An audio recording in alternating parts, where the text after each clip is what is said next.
Hello and welcome to this episode of Hospitality Talks. I'm Katy Moses, I'm founder and MD of KAM Media, and I'm absolutely over the moon to have Emma Inch with me. Emma is a beer writer extraordinaire, and you will have heard her thoughts on beer and the process of making beer online, and most recently on a fantastic podcast that I listened to called Moon Underwater. Emma, for anyone out there who hasn't met you, could you just give a brief lowdown of your credentials within this industry? Yeah, so I'm a beer writer. I also make audio about beer. I do a lot of podcasts. Moon Underwater isn't my podcast, but I was lucky enough to be a guest on that. And I also do a little bit of video making. And I'm also recently become the chair of the British Guild of Beer Writers. Fantastic. Well, thank you very much for spending the time to talk to me today. And what I really wanted to focus on, because I'm not a beer drinker, so I'm going to get that admission out there immediately. So it's not a category that I know as well as I know some others. But what I do know is that because of COVID, there have been some major changes within the category with how we drink beer, where we buy it, the occasions it's drunk on. Where do you feel the category was before COVID? So, a year and a half, nearly 2 years ago. And how do you think that it's evolved, not just due to COVID, but it's evolved as a category in general? I think, I think where I'll try and remember back to where we were in sort of February 2020, and I think a lot of people in the industry were talking about sustainability and beginning to talk about things like provenance. I always kick myself. That was the thing I thought was going to be the main issue occupying hospitality in the beer industry for the whole of 2020, and of course something else came along. But those issues had kind of started to be talked about. Also, what was interesting, when we think about cask ale, which is the category that's most closely entwined with the pub, for example, you can't really drink cask ale at home. It's the only drink really that you can only drink in the pub. So the futures of cask ale and the pub are inextricably entwined, kind of thing. And there was actually a little bit of positivity about cask ale before COVID struck. There'd been a slight uptick in sales. There was a slight kind of movement in people's perception about it, from maybe people thinking it was a bit sort of old and stale, to kind of thinking actually this is a natural living product, and maybe we can encourage people to try this. This is something that's virtually unique to this country, and we can encourage people to try this this living thing. So there was some positivity there and some hope. And then of course we all know what happened, and cask in particular was hit the worst because as I say, you can't drink that at home. And although people kind of kegged up a lot of their beer or bottled up a lot of the stuff that was going for cask, it wasn't the same, and I think the figures really show it. I think overall beer sales up to February 21 came down by 17 or 18%. That was sort of overall, but for cask ale that was down 72%. I mean, it was just an enormous drop, and of course that's due to the pubs being closed. And I think that the damage that will have done, I'm not sure that we know that yet, in terms of a lot of perhaps single-handed brewers or purely cask-only brewers. I think that damage will show over the next year or so. We'll begin to see what's really happened there. On the other side of that, some breweries pivoted very quickly and were able to pivot very quickly towards small pack and getting cans and bottles to people at home. And people, I for one benefited from having access to many beers that normally I'd have to wait for them to come on in the pub. I could actually order direct from the brewery, kind of thing. So perhaps people began to drink in a different way. And I think, that's the worry now, how we get beer drinkers who've always been the stalwart of pubs. I think it used to be something like 8 out of 10 drinks sold in a pub was a beer. How we get those people back, and I mean, there was no problem getting me back because I'd really miss cask ale, and nothing replaces it. But I think for a lot of people who've now got the choice at home of beers, I don't know. I think it's a challenge. I think you're right, and I think I think there are two new beer drinking occasions that have come about from the pandemic. that maybe they did exist before, but let's be honest, no beer companies were marketing towards them or planning for it. One is the drinks in the park, and the other is the online Zoom drinks or Teams or whatever you're using. And I think that those two occasions probably existed, but they were in a cupboard somewhere and nobody really bothered about them. And now we're having to look at those occasions as being, as much of an opportunity as the occasion of going into a pub or bar. Do you feel that those new occasions are here to stay, or do you think that we will all go back? And we can see that people are going back to the pubs and bars, but not in the droves that we were possibly hoping for when we first reopened. Yeah, I think that's really interesting, actually, because I think yeah, beers in the park used to be sort of, I don't know, almost looked down on a little bit, or something you did as a teenager rather than, once you as a student or something. Once you're older, you kind of, I don't want to sit in the park drinking cans. Yeah. I mean, I live in Brighton, so cans on the beach has always been kind of a thing, but the older I've got, the less I've done it, I suppose, until recently. The more likely I would be to go to a bar. So yeah, I think those occasions will still be around. And also Zoom. I was thinking the other day, I Zoomed on Saturday a friend up in Liverpool, and I thought, well, I wouldn't have done this before. We maybe have had a quick chat on the phone or a couple of texts, but now we have monthly Zoom calls, and it's not like I can just pop and see her because we live hundreds of miles apart. So we both got our beers in, and we had a lovely night on the Zoom. So I guess some of those things will stay. You might not do it so much to your mate who lives around the corner, but to people who live hundreds of miles away, that's kind of a yes, like you say, an event that didn't happen before. And I think, yeah, the access to particularly cans, but small pack in all its forms has really helped that. And as I say, lots of breweries were able to pivot to that quite quickly, but there were problems with that. There was difficulty getting canning lines in. There was the mobile canners were completely overbooked. There was shortage of cardboard, shortage of bottles, but it was very hard for small breweries to do that. And also setting up infrastructure online, for ordering, so customers could order direct, was a big thing that a lot of people hadn't had to deal with before. But now those things are set up. I don't see breweries dismantling them. I think they will still be there, and people will still be happily buying a case of beer from a brewery hundreds of miles away, or from their local bar. And of course, that encourages experimentation as well, doesn't it? Which possibly in some ways more than when you do go into a pub, because there's only a limited amount that you can actually choose from that's on a bar at any one time. But obviously, we've got the whole world ahead of us now where we can bring those beers in. Is that going to have an effect on the taste preferences and the styles? And have those taste preferences and styles changed over COVID at all? But obviously not for the people that have actually had COVID and can't taste, but in general, I mean.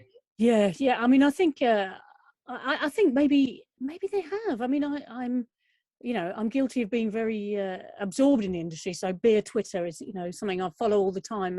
And you see, throughout COVID, certain breweries and certain styles started to come up, again and again, kind of thing. And people, I guess, like you say, yeah, people having access to be able to try those beers. Well, I've heard about that beer, so I'm going to order some. So, particularly lager seemed to be a big thing at the height of COVID, and people were kind of, sort of saying, well, I'm not experimenting so much with maybe, a very peculiar sour beer or a very heavy stout like I might do if I was out when I'm at home and it's me and my partner, or watching TV, or we're sat in the garden. I just want lagers and, pale ales or whatever. But lagers particularly, which I think had initially been overlooked in the sort of craft beer movement, have really taken on their own. So breweries like Utopian, who only specialise in lager, and they use all British ingredients. Lost and Grounded Keller Pills, that's from a few years ago. They kind of, I guess, were the first people to start making lager. But lots of people are talking about lager much more enthusiastically, and realising how many different types of lager there actually are in the world, that it's not just one kind of yellow fizzy kind of liquid. It can be all different kind of flavours and strengths. And so I think, yeah, people are kind of moving towards that. I think also I'm seeing a movement now where, although it's very, sort of juicy, hazy bombs have been very accessible and got lots of people into beer who perhaps weren't beer drinkers before.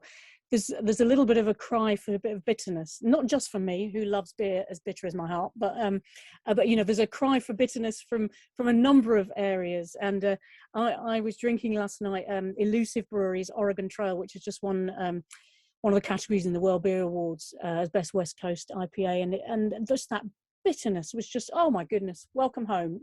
It just really felt like going back a few years. But I think we might see some of those kind of coming through as well. I think there is also people looking to their local breweries. I think when the first lockdown hit and we were all very frightened and very alone, and those of us who were, stuck at home, it was very confusing. And how am I going to get this? And how am I going to get, food for a start? Or how am I going to get, how am I going to get some beer? And a lot of people looked locally. There was this massive growth in people having veg boxes, and there was also a massive growth in people getting deliveries from their local brewery, which they may not even have known was a couple of miles down the road. And then they realized, oh, they're dropping off, a mini keg or bottles to number 6. I want some of that. Who's that? And people engaged with the local breweries, which I think is fantastic, and is harking back, I think, to that kind of provenance and sustainability that were always kind of there. And I think in some way COVID may push them a little bit. We may see that coming through much quicker. And that's interesting, isn't it? Because, as you said earlier, we would have thought that sustainability, easy for you to say, sustainability would be the thing that was going to come through last year. And not just in beer, but actually in the hospitality industry, overall. Now, in some ways, those those particular focuses got pushed back a little bit, because actually it's all about getting product on shelves or getting product out to people and being safe, etc.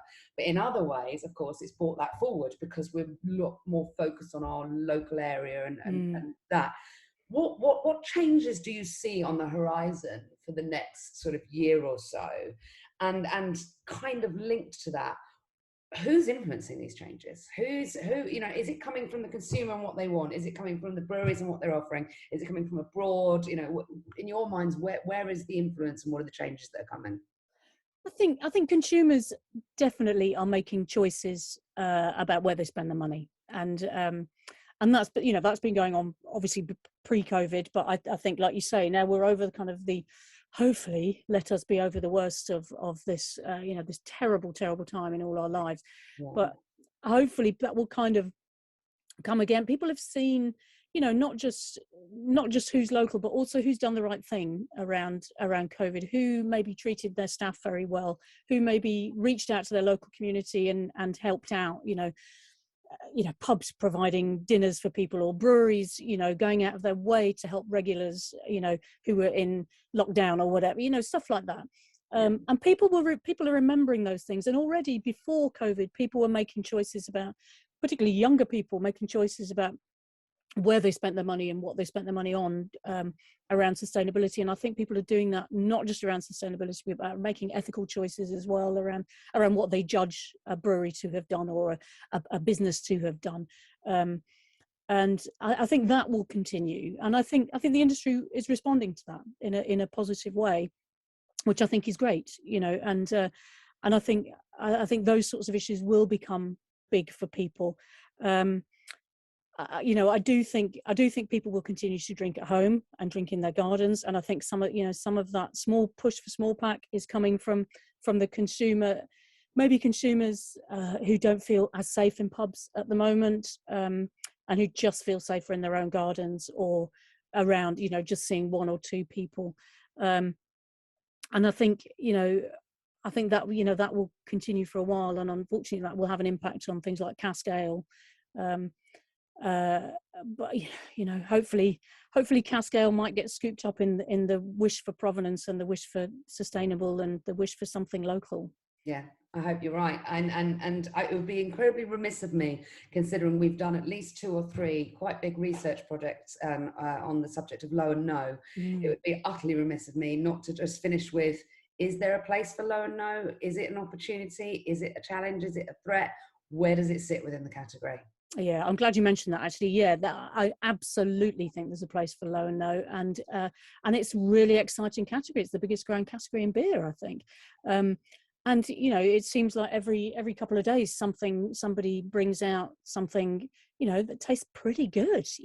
Some of them are great, and my beer fridge, one shelf is always alcohol free. I've got some great stuff in there, and I think in the past, alcohol free might have been seen as sort of an equivalent to having a soft drink in a pub, but now it is equivalent to having a beer.